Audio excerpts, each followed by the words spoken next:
Hola mis queridos amigos, nuevamente con ustedes, su doctor Tigre, el que ronca en esta negra noche neoliberal latinoamericana, sudamericana y ecuatoriana, teniendo atrás a mi espalda al Pichincha y recordando otra vez, aquella frase del himno nacional, que hoy tenemos que cantarla con todo ímpetu y con toda furia, que dice: y si nuevas cadenas preparan de injusticia y de bárbara suerte, gran Pichincha, prevén tú la muerte de la patria y sus hijos al fin. Hunde al punto en tus hondas entrañas, cuando exista en tu tierra el tirano, huela solo cenizas que en vano busque el rastro de estar junto a ti. Y del valle a la altísima sierra que se escuche el fragor de la lid, tras la lid, victoria que venga, libertad tras el triunfo se escuche, y al león destrozado se vea, de impotencia y despecho rugir. Y repito, y si nuevas cadenas preparan, de injusticia y de bárbara suerte, gran Pichincha, prevén tú la muerte de la patria y sus hijos al fin. Estamos aquí, en el comienzo de lo que es el fin del gobierno de Lenín Moreno. Nos toca soportar, en teoría, 365 días a partir del 24 de mayo. Pero antes de darnos la puñalada final, la estocada final a todos los ecuatorianos,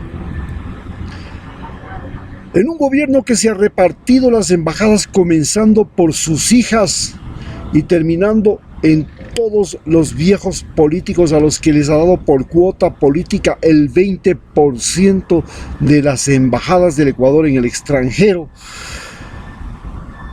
que ha permitido que solamente en esta cuarentena desaparezcan de circulación 800 millones de dólares que se los sacaron los beneficiarios de la Corporación Financiera Nacional y los créditos bancarios. Estos solicitaron al 5% de interés dinero para hacer sus obras y sus empresas, prometiendo que pagarían, pero con esta crisis y al verse en la que están, han cogido ese dinero y se han mandado a cambiar. No aparece por ninguna parte esa gente, y así se ha dado la gran fuga de capitales, no solamente de los que recibieron préstamos del gobierno, porque para recibir préstamos de la Corporación Financiera Nacional no podía hacerlo ni usted ni yo. Había que tener un ingreso anual de $100,000. Si usted no tenía $100,000, usted no tenía esa posibilidad. Es decir, divida 100,000 para 12 y quiere decir que usted tenía que tener por lo menos 8,000 y pico de dólares de ingresos mensuales. En un país donde el salario mínimo vital es $400 al mes, o era, porque ahora lo ha bajado a 200. Pero además ha tenido la sinvergüencería y el descaro de lanzar una ley para quitar lo que él se propuso hacerlo en octubre, y luego de que dijo que no iba a tocar, nuevamente ahora le ha quitado la subvención a los combustibles.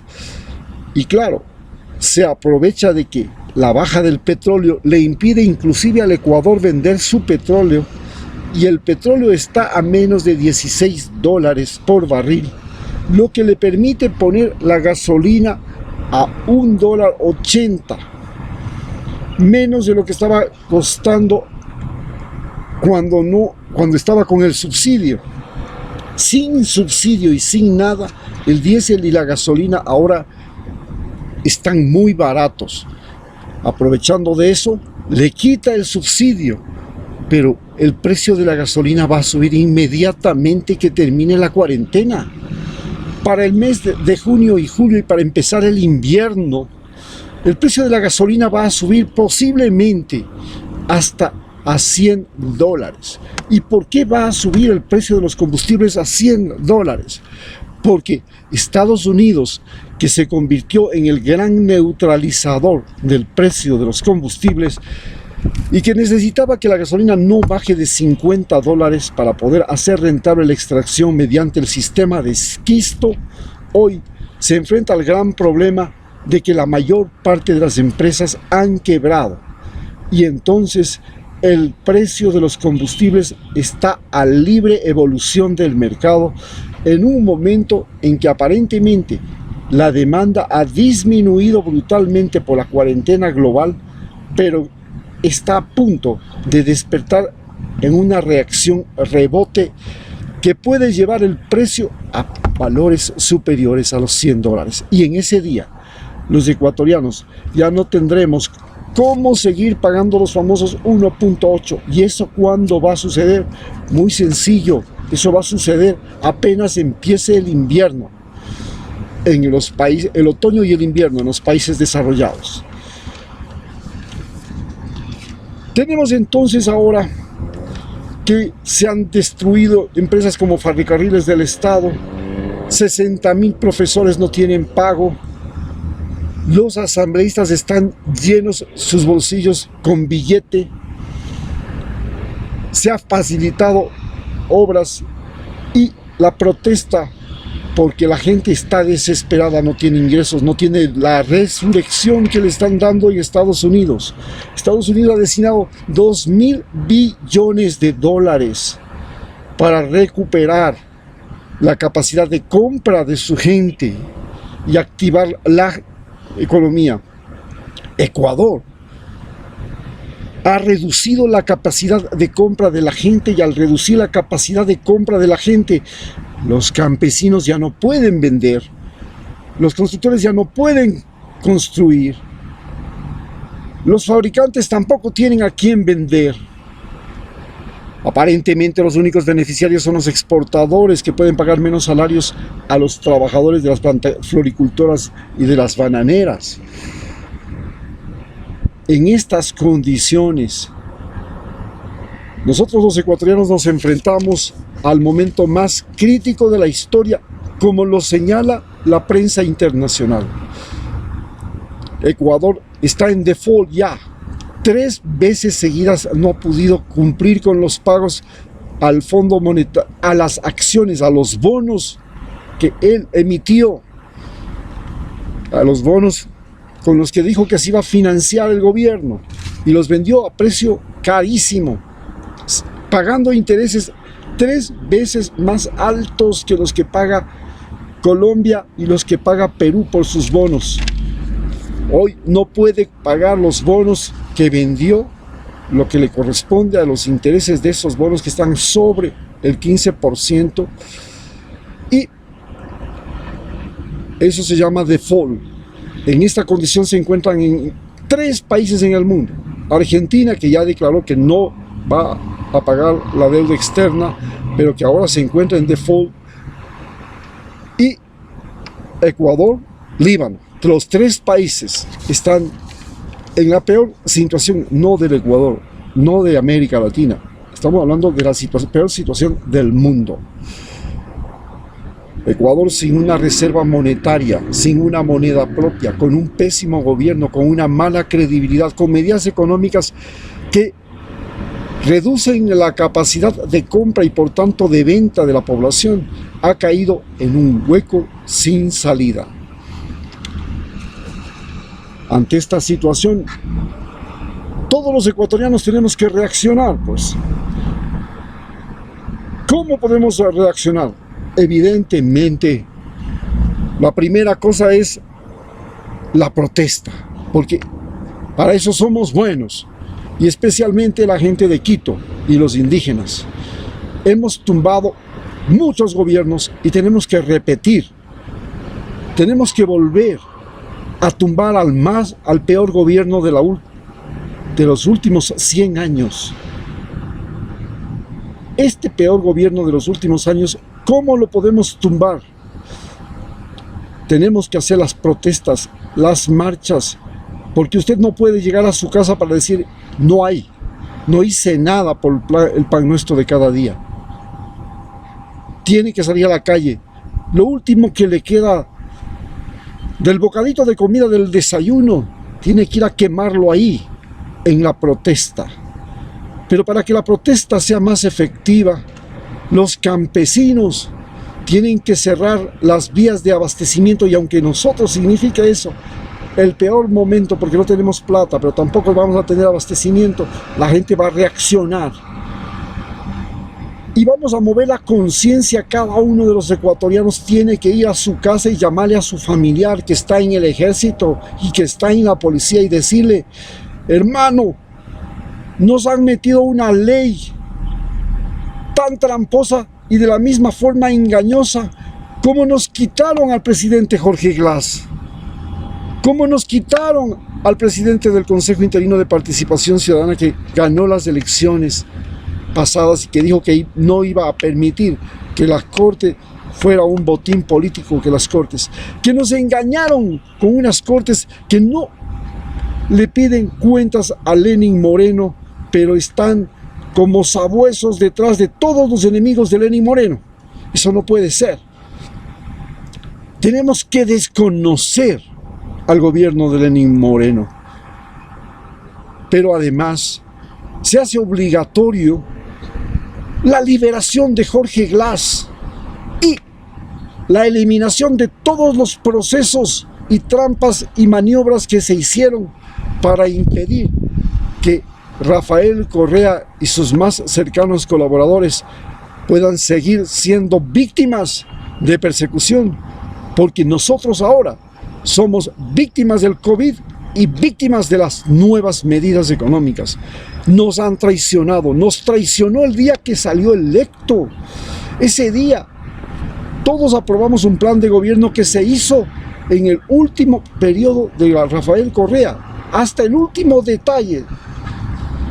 Pero él llegó al poder y se pasó al plan de gobierno de la oposición y se dedicó a perseguir a sus opositores, a la gente que le había dado la mano y que le llevó a la presidencia. Hoy, los ecuatorianos que votamos por él y que hemos sido defraudados, tenemos que levantarnos. Esos 4 y pico millones de ecuatorianos que nos robaron el voto, tenemos que reclamar hoy. Y tenemos que reclamar porque votamos para vicepresidente por Jorge Glass. De manera que si caía Lenín Moreno o si se enfermaba, Jorge Glass iba a tomar el poder. Fue esa la razón para que votemos por Jorge Glass. Y sabíamos que Jorge Glass sí era un individuo que tuvo un desempeño extraordinario, porque a él se lo debemos las centrales hidroeléctricas, el internet, lo que se llama el cambio de la matriz productiva, las carreteras, el uso de la inteligencia para crear una nueva economía. Hoy Jorge Glass está en la cárcel, igual que a Mandela. Hay que liberarlo, igual que a Gandhi, hay que liberarlo, porque esa es la primera señal de que le hemos vencido al gobierno. Porque liberamos a Jorge Glass y liberamos a todos los perseguidos políticos de este gobierno, acusados de la denominada deshonradez.